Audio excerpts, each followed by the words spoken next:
Hello everyone, this is Shashank Sekhar Singh from Target Academy, and I am here with a fresh new lecture on aircraft refrigeration or air refrigeration or gas refrigeration, which is meant for the topic for the syllabus of 7 semester students, be it ASTU or any other university which is presently having refrigeration as their part of the syllabus.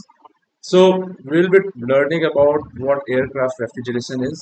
Aircraft refrigeration में कितने तरह के अलग अलग systems है, कितने अलग अलग डिवाइसेस यूज होते हैं एंड उस डिवाइसेस को यूज करके उनका पर्टिकुलरली काम क्या होता है और एयरक्राफ्ट के अंदर एक रेफ्रिजरेशन को अचीव करने में हमें कितने डिफरेंट प्रोसेसेस के थ्रू से जाना पड़ता है. सो ये एक साइकिल का काम करेगा बेसिकली. और इससे पहले मैं आप लोगों को एक बता दूं, when ever I teach I always give an advice, और एक एडवाइस देता हूँ कि भाई हम लोग जब मैकेनिकल पढ़ते हैं तो मैकेनिकल एक थोड़ा सा इंटरेस्टिंग टॉपिक है, और इसमें इंटरेस्टिंग इसलिए है क्योंकि every semester will have such subjects which will have it's applications और implications in the further semesters also. जैसे कि for example in this case ये आपका ये भी आप 7 सेमेस्टर में पढ़ रहे हो. This is in your 7th same refrigeration, very important, which is a very important part of all the competitive examinations also. यहाँ से कम 4 मार्क्स का तो क्वेश्चन आता है रेफ्रिजरेशन से. तो 7th सेम में रेफ्रिजरेशन मिल रहा है. यहाँ पे हम लोग डिफरेंट साइकिल्स के बारे में पढ़ेंगे, जैसे कि हम लोग PCRS के बारे में पढ़ेंगे, हम लोग VARS के बारे में पढ़ेंगे, vapour compressive refrigeration system, vapour absorption refrigeration system. फिर हम लोग एयर रेफ्रिजरेशन और गैस रेफ्रिजरेशन में पढ़ते हैं, जिसको हम लोग रिवर्स ब्रेटन बोलते हैं. तो ब्रेटन साइकिल पहले हम लोगों ने अप्लाइड थर्मोडायनामिक्स से पढ़ा था, उसको उल्टा एंटी क्लॉकवाइज घुमा दोगे तो हम लोग को रिवर्स ब्रेटन मिल जाएगा. यही चीज हम लोग क्या करते हैं, this is a thing that we study in third sem. Third sem में आपको ये मिलता है, और यहाँ पे एक फिफ्थ सेम आता है बीच में. तो थर्ड सेम में आपको होता है बेसिक थर्मोडायनेमिक्स. तो बेसिक थर्मोडायनेमिक्स आप जब पढ़ते हो तो उसमें आप लोगों को ओपन सिस्टम के बारे में पढ़ाया जाता है. Open system, and this open system employs और utilises an equation for analysis which is known as SFEE, steady flow energy equation. Very important again. तो स्टेडी फ्लो एनर्जी इक्वेशन का यूटिलाइजेशन हर जगह आ जाएगा guys. आपको स्टेडी फ्लो एनर्जी इक्वेशन का utilisation आपको compressible flow में भी आएगा. तो कंप्रेसिबल फ्लो में भी आएगा guys, जो फ्लूइड मैकेनिक्स में. तो फ्लूइड मैकेनिक्स यानी कि 6 सेमेस्टर में आपको फ्लूइड मैकेनिक्स 2 या 5th सेमेस्टर में मिल रहा होगा. ठीक है.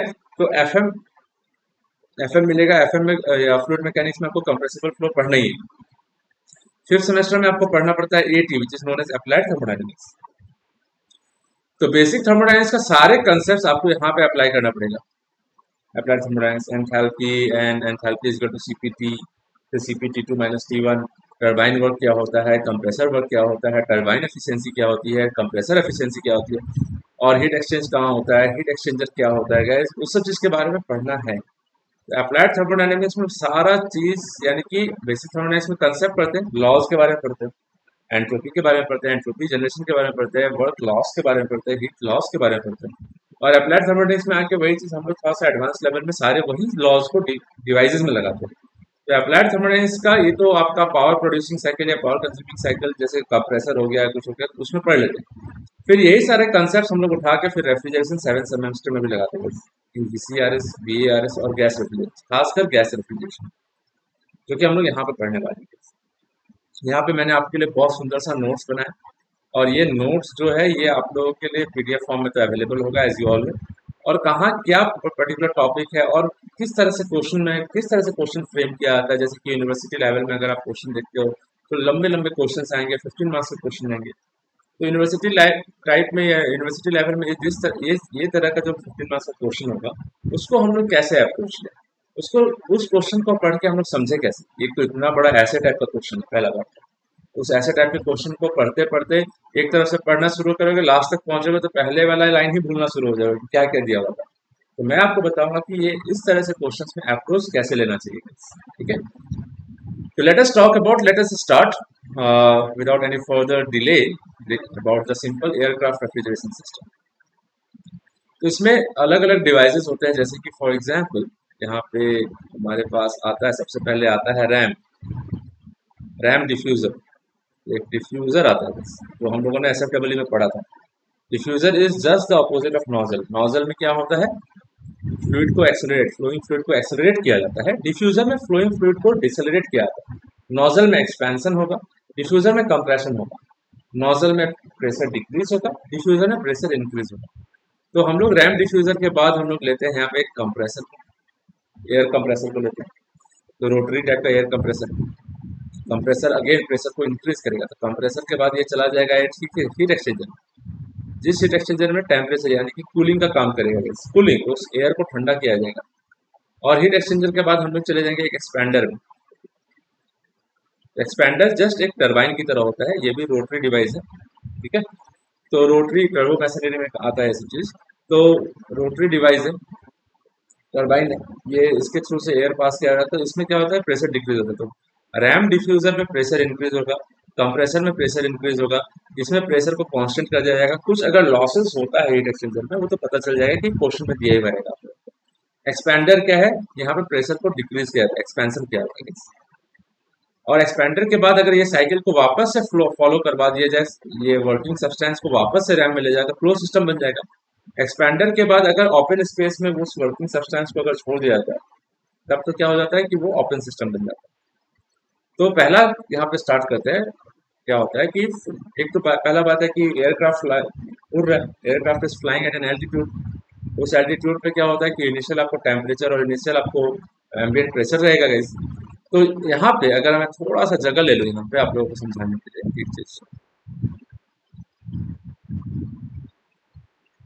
जस्ट थोड़ा सा बात कर लेते हैं यहाँ पे होता क्या। तो आपको एक एल्टीट्यूड दिया जाएगा, सिचुएशन क्या है, what is the situation. Situation है कि एयरक्राफ्ट इज फ्लाइंग, एयरक्राफ्ट उड़ रहा है, एयरक्राफ्ट इज फ्लाइंग और उसका कुछ वेलोसिटी दिया हो रहेगा, स्पीड विल बी गिवन, पता रहेगा, ऑब्वियसली पता होगा भाई। एयरक्राफ्ट ऊपर उड़ रहा है, वहां के एल्टीट्यूड में, दैट पर्टिकुलर एल्टीट्यूड पे वहां का ambient ambient temperature and pressure ये भी गिवन रहेगा, क्योंकि एयरक्राफ्ट के ऊपर जो डिवाइसेस लगे रहते हैं मेजरमेंट्स के लिए, वो पता लगा लेता है कि कितना टेम्परेचर और कितना प्रेशर है बाहर अभी। और यहाँ पे क्या होगा कि एयरक्राफ्ट के अंदर केबिन केबिन जो होता है जिसपे हम लोग पैसेंजर्स बैठते हैं, तो केबिन का रेफ्रिजरेशन करना है हम लोग को। केबिन में रेफ्रिजरेशन यानी कि एयर कंडीशनिंग करनी है और इसको कूलिंग करना है केबिन में। तो केबिन का जो स्पेस है, केबिन स्पेस को हम लोग को ठंडा रखना है, ठीक है। वह दूसरा बात यह है कि हम लोग यहाँ पे गैस रेफ्रिजरेशन यूज नहीं कर सकते, खासकर ओपन करते हैं गैस, ठीक है। ओपन कैसे होता है, एयरक्राफ्ट उड़ रहा है, जैसे कि if this is the aircraft, ठीक है, ये एयरक्राफ्ट है। तो परफेक्ट नहीं होगा गैस, थोड़ा सा बेयर करना। तो एयरक्राफ्ट है, एयरक्राफ्ट आर, उसके इंजन जो है उसके इधर रैम डिफ्यूजर होगा। जिस स्पीड से ये एयरक्राफ्ट आगे की तरफ बढ़ रहा होगा, एयर भी उसी तरफ उतने ही स्पीड से अप्रोच कर रहा होगा उसको। तो जब अप्रोच करेगा तो एयर का अप्रोच स्पीड मालूम चल जाएगा, वो डिफ्यूजर में उतनी ही स्पीड से एंटर करेगा, ठीक है। फिर प्रेशर इंक्रीज होगा, कंप्रेसर में जाएगा, ये सब काम होगा। इसको साइकिल को मैं समझाता हूँ उसको। जब केबिन में जब ये सारे एयर को जब यूटिलाइज करके, कूलिंग का पर्पज से लेके यूटिलाइज करके, जब हम लोग केबिन में, यहाँ पे केबिन है guys, तो केबिन के अंदर हम लोग एयर को रिलीज करते हैं। तो वर्किंग सब्सटेंस को केबिन में रिलीज किया गया गाइस, और वहां से फिर और निकाल लिया गया, सिंपल ऐसा। तब क्या हो रहा है कि ये ओपन सिस्टम हो जा रहा है गाइस। यहाँ पे आप close system, gas cycle, refrigeration आप नहीं कर सकते हो, क्योंकि एक तो पहला बात एयरक्राफ्ट है, उतने हाई एल्टीट्यूड पे उड़ रहा है। अगर थोड़ा सा भी कुछ प्रॉब्लम हुआ या गैस का लीकेज हो गया, तब तो दिक्कत है यार, तब तो हो जाएगा प्रॉब्लम। तो हम लोग उसके बारे में भी जाएंगे, let us see what we have there. तो हम लोग सिंपल एयर रेफ्रिजरेशन के बारे में पहले बात करते हैं, जिसका मोटो अभी हमने समझा दिया कि हम लोग करना क्या है। We have to maintain the cabin at a desired temperature.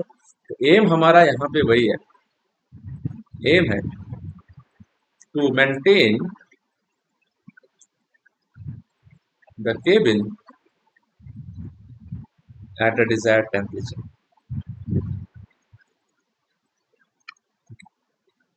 अब क्या है, let us see about what happens in this aircraft refrigeration. तो सिंपल एयरक्राफ्ट रेफ्रिजरेशन के बारे में बात करते हैं, एयर रेफ्रिजरेशन सिस्टम। पहला है situation initial compression. Let us talk about the initial compression first. होता क्या है पहले, initial compression of ambient air या यानी कि जो एयर बाहर से आ रहा है उसका रैम इफेक्ट से कंप्रेशन होता है, which is shown by the line 1 2। ये मैं बता देता हूं आपको, 1 to 2 डैश जो है और 1 to 2 डैश जो है वो आइसेंट्रोपिक है, आइसेंट्रोपिक रिवर्सिबल प्रोसेस है। और 1 to 2 जो है ये एक्चुअल प्रोसेस है। ठीक है, तो जनरली एक्चुअल पाथ लाइंस को फॉलो करेगा। कभी कभी क्वेश्चन में क्या होता है कि आपको कभी कोई चीज के बारे में जो पर्टिकुलर फैक्टर्स है अगर उसको मेंटेन नहीं करता, बताता नहीं है कि अगर किसी चीज का एफिशिएंसी कम है, कंप्रेसर एफिशिएंसी कम है, रैम एफिशिएंसी कम है, तो जब वो एफिशिएंसीज मेंशन नहीं करते हैं तो हम लोग मान लेते हैं कि रैम, कंप्रेसर, एक्सपेंडर सब 100% एफिशिएंट है। तो वो 100% एफिशिएंट का मतलब क्या हो गया कि वो रिवर्सिबल जाएगा, तब ऐसे 1 to 2 डैश जाएगा प्रोसेस। अभी 1 to 2 इसलिए ले रहे हैं क्योंकि ये एक्चुअल प्रोसेस है बस। ठीक है, तो हम लोग को 1 to 2 डैश यहाँ पे मेंशन किया है मैंने। 1 to 2 डैश जो है वो आइसेंट्रोपिक डिफ्यूजन प्रोसेस है, जो कि आइडियल प्रोसेस है हमारे। जनरली होता नहीं है because every device does not perform at 100% efficiency, उसमें कुछ ना कुछ लॉसेज आता है। लॉसेज आने से क्या होगा कि एफिशिएंसी डिक्रीज होगा। नाउ बट यहाँ पे क्या हो रहा है guys, 1 to 2 since pressure is increasing ram effect की वजह से, तो temperature also increase because pressure is directly proportional to temperature. Basic thermodynamics, third semester mechanical engineering. So 1 to 2 और 1 to 2 डैश हम लोग को क्या चाहिए कि हम लोग को रैम के बाद हम लोग को एक एयर का टेम्परेचर एक स्पेसिफिक टेम्परेचर तक पहुंचाना है, जिसको बोलते हैं हम लोग स्टैग्नेशन टेम्परेचर। जिसको बोलेंगे हम लोग स्टैग्नेशन टेम्परेचर। हम लोग को एक स्टैग्नेशन टेम्परेचर तक पहुंचना है। जनरली 1 से 2 डैश तक जाओ या 1 से 2 तक जाओ, आपको ये स्टैग्नेशन टेम्परेचर दोनों सेम होना चाहिए, T2 डैश और T2 सेम होना चाहिए। तो ऐसा केस में क्या होता है, जैसे कि देख लो, अगर मैं यहाँ से ऐसे मैं और जो भी एक्चुअल साइकिल होता है उसमें एंट्रोपी जनरेट होता है, तो एंट्रोपी इंक्रीज होगा प्रोसेस में।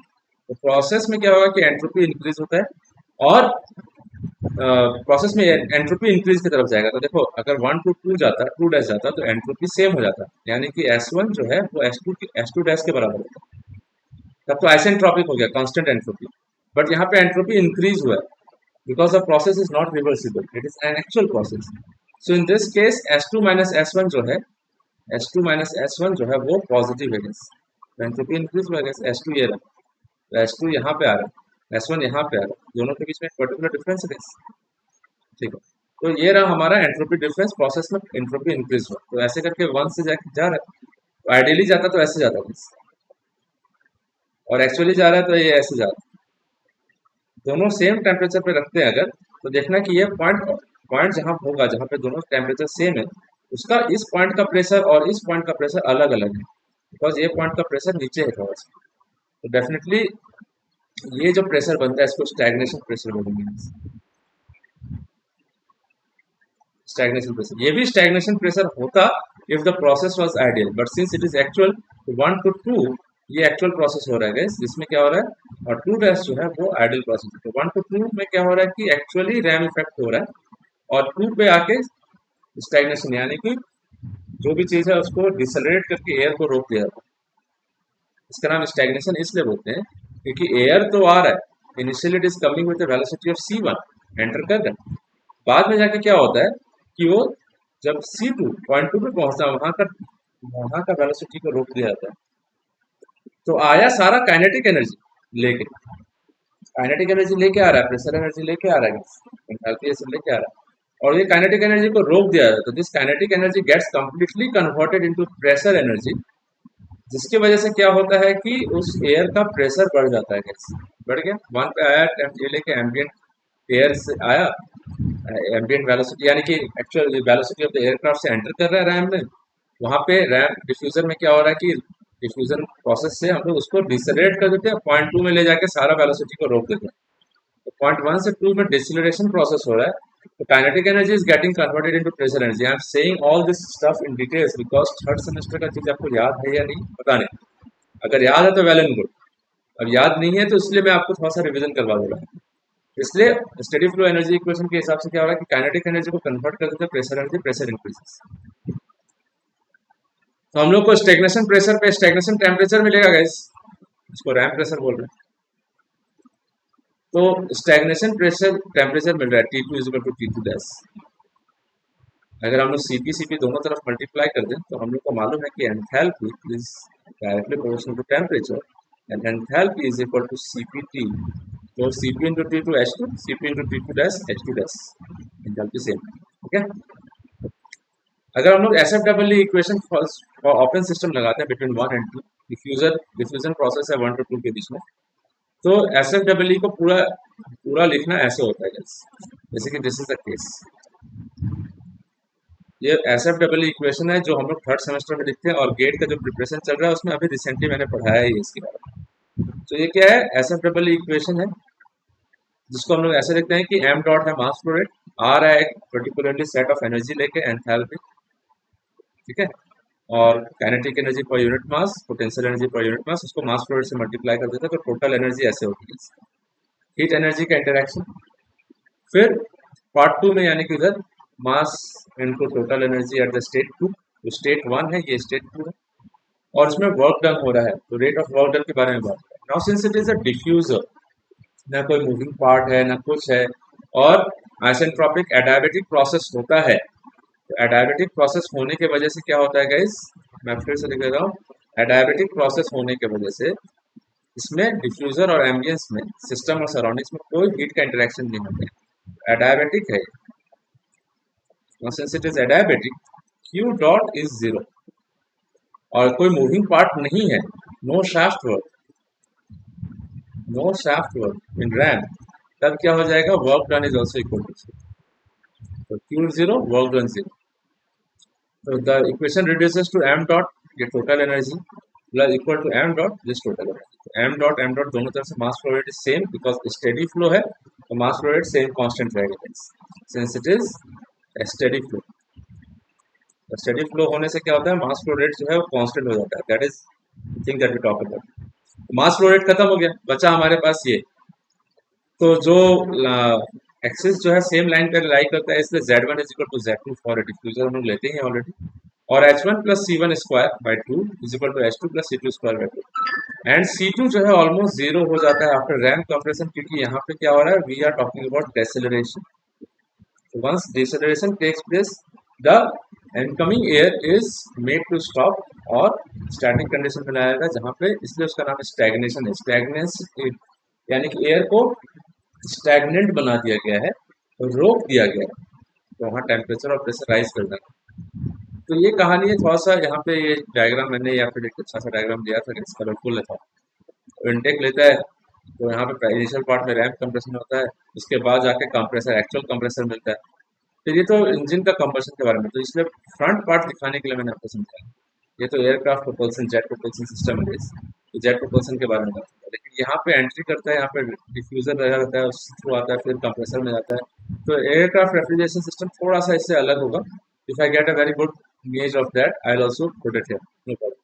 तो इक्वेशन रिड्यूस हो रहा है हमारे पास, देखो C2 तो जीरो हो जाएगा guys, this C2 will be zero. Now since this C2 will be zero, तो H1 plus C1 square by 2 will be equal to H2, तो हमारे पास H1 plus C1 square by 2 is equal to H2 and which is also equal to H2 dash। C1 जो है that is the speed of the aircraft, generally आपको ये given दिया रहेगा kmph kilometre per hour, इसको आप metre पर second में कन्वर्ट करें, तो स्पीड ऑफ द एयरक्राफ्ट दिया हुआ है, तो H2 डैश जो है वो H2 के बराबर है बिकॉज टेम्परेचर दोनों का सेम है। सिंस सिंस क्या हो रहा है, T2 dash is equal to T2, इसमें Cp मल्टीप्लाई कर दिया, T2 dash is equal to Cp multiply कर दिया T2, तो definitely H2 dash is equal to H2 के बराबर। तो Cp T2 डैश H2 का मतलब ये होता है, H2 डैश H2 ये आ गया, तो Cp H1 का वैल्यू क्या आ गया, Cp T1 plus C1 square, C1 याद रखना स्पीड ऑफ द एयरक्राफ्ट है, इनकमिंग एयर का भी उतने वैल्यू होगा, तो स्पीड ऑफ द एयरक्राफ्ट जितना है वही होगा स्पीड ऑफ इनकमिंग एयर, क्योंकि जितना आगे से आगे स्पीड में जा रहा है उतने स्पीड में एयर वापस पीछे की तरफ आते हुए दिखाएगा, रिलेटिव वेलोसिटी नहीं। तो T2 dash is equal to T1, अब T2 डैश और इसके बीच में बात हो रहा है, this is the thing we are talking about, T2 dash is equal to T1 plus C1 square by 2 Cp, Cp से डिवाइड कर दिया दोनों तरफ, तो Cp कैंसिल हो गया, इसके नीचे Cp आ गया, तो T2 dash is equal to T1 plus 2 CP। CP की जगह हम लोग कुछ लिखते हैं गैस, जो है पहले ये पढ़ लेना। ये आपको basic thermodynamics, again this is again BT third semester, जिसको बोलते हैं हम लोग मेयर्स इक्वेशन। मेयर्स इक्वेशन आता है इक्वेशन ऑफ स्टेट से, that the difference between the specific heats of a gas is equal to its characteristic gas constant R। ये characteristic gas constant होता है ideal gas constant divided by the molecular mass of the gas। ये पहले भी पढ़ाया हुआ है। Cp minus Cv is equal to R। Cv से डिवाइड कर दो दोनों तरफ, तो Cp बाय Cv आ गया। Cp by Cv minus 1 R by Cv। Cp by Cv का मतलब होता है एडियाबेटिक इंडेक्स, एडियाबेटिक इंडेक्स जिसका वैल्यू 1.4 होता है। किसके लिए? डायटोमिक गैस के लिए। मोनोएटॉमिक गैस के लिए 1.67 और ट्राइएटॉमिक गैस के लिए 1.6। बेसिक थर्मोडायनामिक्स में क्लियर करके बताया हुआ है। तो गामा माइनस 1 इधर आ गया, Cp by Cv is gamma, इधर R बाय Cv। Cv उधर ले जाओ, गामा को नीचे ले आओ, तो Cv is equal to R by gamma minus 1। और हम लोग को मालूम है Cp बाय Cv जो होता है वो गामा के बराबर होता है, तो Cp will be equal to gamma times of Cv। Cp will be equal to gamma times of Cv। तो गामा इंटू Cv, Cv का वैल्यू ये आया R बाय गामा माइनस 1। तो Cp will be equal to gamma into R by gamma minus 1। तो gamma by gamma minus 1 into R, ये value हम लोग को मिल गया। तो Cp की जगह उठा के हम लोग क्या रख रहे हैं? We are putting this gamma by gamma minus 1 into R। तो T2 डैश बाय T1 यानी T1 से मल्टीप्लाई डिवाइड कर दो दोनों तरफ, ठीक है। तो हम लोग के पास आ जाएगा 1 प्लस C1 स्क्वायर बाय 2। ये गामा बाय गामा माइनस 1 है, R रहने दो, T1 से डिवाइड किया तो T1 आ जाएगा। T1 क्या है हमारे लिए? This is our ambient temperature. जिस टेम्परेचर पे बाहर का एयर है अभी, वो है, ध्यान से सुनना गाइस। और हम लोगों ने कंप्रेसिबल फ्लूइड फ्लो में पढ़ा था कि स्पीड ऑफ साउंड या sonic velocity is equal to root under gamma RT, ये पढ़ा था फॉर एनी एम्बियंस। कोई एम्बियंस में हो रहा होगा तो उस एम्बियंस का टेम्परेचर में क्या है, speed of sound in air अलग होगा, speed of sound in nitrogen अलग होगा, ऑक्सीजन अलग होगा। तो आर यहाँ पे सिंस एयर के बारे में बात हो रहा है तो आर के बारे में बात होगा, आर ऑफ एयर लिया जाएगा। तो यहाँ पे क्या है देखो, इसको देखो, तो गामा आर T1 नीचे रह जाएगा, क्यों नीचे रहेगा? गामा माइनस 1 ऊपर चला गया, तो गामा माइनस 1 ऊपर आ गया भाई, तो गामा माइनस 1 बाई 2, और ये गामा आर T1 नीचे रह गया, ऊपर C1 स्क्वायर आ गया। So T2 dash by T1 is equal to 1 plus gamma minus 1 by 2 plus C1 square by C square. ये C स्क्वायर को सोनिक वेलोसिटी बोल रहा हूँ मैं, यहाँ पे डिनोट किया है, एक बॉक्स में समझा दिया आपको। कंप्रेसिबल फ्लूइड फ्लो का कंडीशन है, ठीक है। एंड उसके बाद ये तो आ रहा है हमारे पास gamma minus 1 by 2 C1 square by C square. तो C1 क्या है? Speed of aircraft. C square क्या है या C क्या है? Speed sonic velocity. तो उस एम्बियंस में, उस एम्बियंट या उस सराउंडिंग में जहाँ एयर है, वहां पे एयरक्राफ्ट आगे बढ़ रहा है, एयरक्राफ्ट इज फ्लाइंग। तो एयरक्राफ्ट का जो वेलोसिटी होगा उसको स्पीड के, साउंड के स्पीड से कंपेयर करेंगे कि एयरक्राफ्ट जो है सब सोनिक है या सोनिक है या सुपरसोनिक है। इसके लिए हम लोग को चाहिए मार्क नंबर। तो anything speed of the object in that ambience upon speed of the sound in that particular surroundings for a particular ambience, ठीक है, for a particular ambience for अच्छे से लिखिए। तो कोई भी एक पर्टिकुलर एम्बियंस में क्या होता है कि स्पीड ऑफ साउंड अलग अलग होगा डिफरेंट डिफरेंट केसेस में, डिफरेंट डिफरेंट सराउंडिंग्स में। तो उसमें स्पीड ऑफ द बॉडी कितना है, उसका स्पीड ऑफ द साउंड उस सराउंडिंग्स में क्या है, मार्क नंबर है। इसको मार्क नंबर का स्क्वायर लिख सकते हैं, बिकॉज मार्क number is equal to in this case C1 by C2, यानी कि मार्क number in this case will be C1 by C। दोनों तरफ स्क्वायर कर देंगे तो मार्क नंबर का स्क्वायर आ जाएगा इस, यानी कि which what I am saying is मार्क number square is equal to C1 square by C square. तो हम लोगों ने C1 square by C square को मार्क नंबर से डिनोट किया, रिप्लेस कर दिया। यहाँ पे मेरे पास T2 by T1 1 plus gamma minus 1 into मार्क नंबर का स्क्वायर है। कभी जरूरत पड़ेगा, कभी जरूरत नहीं पड़ेगा, डिपेंडिंग अपॉन क्या यूटिलाइजेशन है, क्वेश्चन में क्या पूछा गया उसके हिसाब से। अब ध्यान से सुनना, for isentropic process, adiabatic process, reversible adiabatic process जो है, उसमें क्या होता है, हम लोग को एक चीज मालूम है बेसिक थर्मोडायनामिक्स में, फिर से बैक टू थर्ड से, T2 by T1 is equal to T2 by T1 gamma minus 1 by gamma, ऐसे पढ़ा था। तो इन this case T2 by T1 को इधर इधर रख देते हैं, तो P2 बाई P1 का ऊपर क्या रेशियो हो जाएगा, it will become gamma by gamma. ठीक है, तो हम लोग क्या करेंगे, इस तरह से लिखते हैं गैस ना सिचुएशन जो है। तो T2 डैश पे P2 डैश के बारे में बात करेंगे, P2 dash P2 dash T1 पे P1। अब T1 का case gamma by gamma minus one, in this case उल्टा लिख दिया, सॉरी सॉरी सॉरी, ये उल्टा हो गया, वेरी सॉरी। यहाँ पे ये gamma by gamma minus one है और ये gamma minus one by gamma, या दिस इज द केस। तो हम लोग को देखो एम्बिएंट टेम्परेचर गिवन, T2 निकाल लिया स्टैग्नेशन टेम्परेचर से, T2 T1 पता है, मार्क नंबर या स्पीड ऑफ साउंड पता होगा, या जो भी गामा का वैल्यू पता होगा, हम लोग T2 निकाल लेंगे, नो प्रॉब्लम।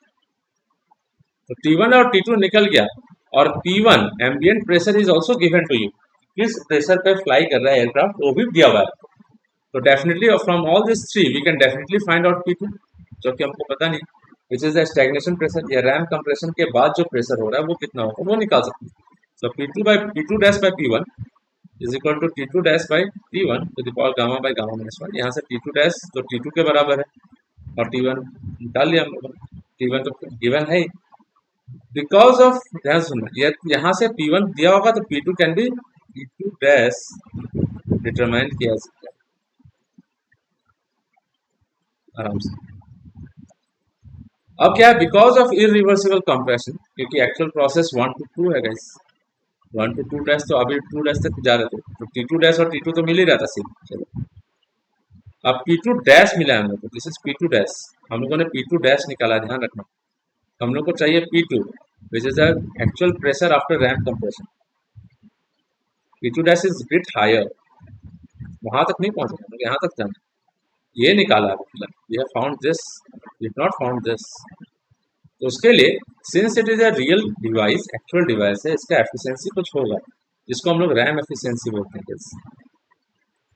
तो because of irreversible compression in the air reaches the point P2 instead of 2 dash, air 2 पे पहुंचता, 2 डैश पे नहीं जाता, having the same stagnation temperature but reduced ram pressure कम होगा। तो इसमें क्या होता है कि एक्चुअल रैम का एफिशिएंसी को डिनोट करता है कि एक्चुअल बाय आइडियल।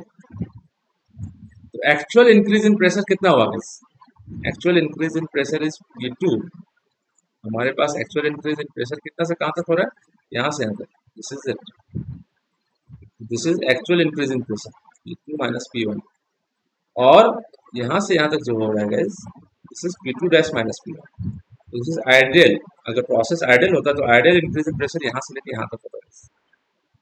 तो एक्चुअल को अगर आइडियल से डिवाइड कर दे तो हम लोग को एफिशिएंसी मिल जाता है। तो अगर मेरे पास P1 है गिवन, P1 है गिवन, P2 डैश अभी थोड़ा देर पहले निकाला हम लोगों ने एसिंट्रोपिक प्रोसेस को कंसीडर करते हुए, और एफिशिएंसी ऑफ रैम अगर गिवन होगा तो P2 का वैल्यू तो निकाल लेंगे भाई हम लोग आराम से, we can find it out easily, no problem. तो यहाँ तक हम लोग का रैम कंप्रेशन के बारे में बात हो गई। अब बाकी का प्रोसेस जो है बहुत ईजी है। उसके बाद यहाँ से 2 से 3 तक हमारा कंप्रेशन जाएगा, तो यहाँ से कंप्रेशन प्रोसेस जा रहा है, this is the compression process, actual compression हो रहा है गाइस। तो आइडियल कंप्रेशन होता था 2 to 3 डैश, और एक्चुअल हो रहा है तो 2 to 3 तक जा रहा है। टेम्परेचर थोड़ा ज़्यादा बढ़ जाएगा कंप्रेशन में, एक्चुअल कंप्रेशन के बाद। अगर आइडियली होता तो एक्चुअल कंप्रेशन के बाद, यानी कि कंप्रेशन के बाद आइडियल कंप्रेशन का टेम्परेचर थोड़ा कम रहता है, this is T3 dash and this is T3। तो हम लोग को एक पर्टिकुलर कंप्रेशन प्रेशर, यानी कि डिस्चार्ज प्रेशर हम लोग को चाहिए, this is the discharge pressure line, ये T3। Discharge pressure, this is the discharge pressure after compression, after compression in the compressor.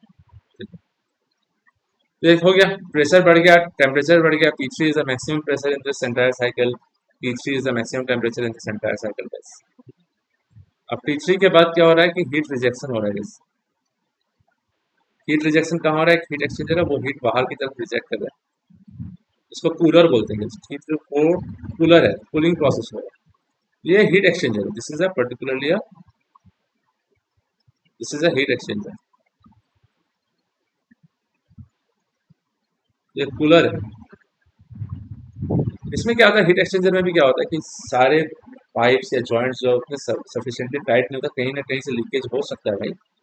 तो क्या हो जाएगा, 3 से 4 तक आएगा तो प्रेशर ड्रॉप हो जाता है गैस, यानी कि डिस्चार्ज प्रेशर आफ्टर कंप्रेशन के बाद 0.4, this 0.4 is the entry to the, this is the point which is entry to the expander, entry to expander, यानी कि एक्सपेंडर में अंदर जा रहा है, और एक्सपेंडर का मतलब टरबाइन की तरफ काम करेगा। तो 4 to 5 इज एक्सपेंडर प्रोसेस या फिर टरबाइन प्रोसेस है गैस, तो एक्सपेंशन हो रहा है।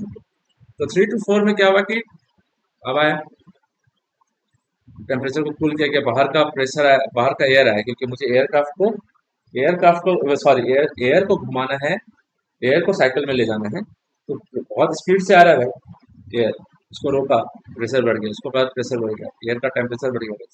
फिर हीट एडिशन प्रोसेस में, यानी कि यहाँ से हीट एक्सचेंजर लगा है, इसका हीट किसी और ने ले लिया जो हीट एडिशन यानी कि इंजन में काम आ जाता है, वहाँ पे एयर गर्म हो जाता है, ठीक है, तो प्री हीटेड एयर करने में काम आता है, उसके बारे में मैं डेप्थ में नहीं जाऊँगा। तो 3 to 4 में क्या हो रहा है, कूलिंग हो रहा है, तो किसी ने एयर का हीट किसी ने लिया है, heat is being rejected to some other different source, other device, other substance, जो कि एयर प्री हीटर की तरह काम कर सकता है बस। क्योंकि एयरक्राफ्ट में हम लोग को एयर सप्लाई करना है जिससे फ्यूल कंबशन होगा जेट प्रोपल्शन के लिए।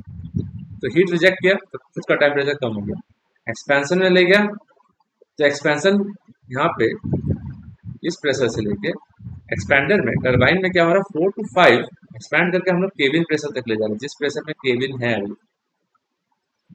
तो जैसे देखो हम लोग अगर एयरक्राफ्ट में बैठते हैं ना, तो केबिन का प्रेशर भी एक मेंटेन किया जाता है guys। अगर आप उसका एयरक्राफ्ट का विंडोज देखो, see the glasses of the window, ठीक है, दोज आर वेरी थिक, ठीक है, उसमें एक होल भी गया था to maintain the cabin pressure.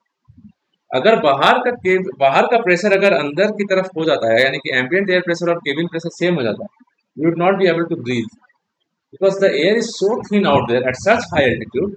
We have to maintain a cabin pressure. We cannot expand it to ambient pressure, no, हम लोग केबिन को एम्बिएंट प्रेशर में नहीं रख सकते हैं, बहुत कम है प्रेशर बाहर, इसलिए हम लोग को केबिन प्रेशर एक मेंटेन करना पड़ेगा। तो we can not go on expensive, या फिर we not go for extensive expansion in the turbine, जिसकी वजह से प्रेशर ज्यादा ड्रॉप हो जाए, नहीं, we have to maintain a certain cabin pressure. हो सकता है केबिन प्रेशर आसपास एटमॉस्फेरिक प्रेशर जो जमीन पे होता है उसके आसपास रहेगा, कभी कभी उतना भी होता है।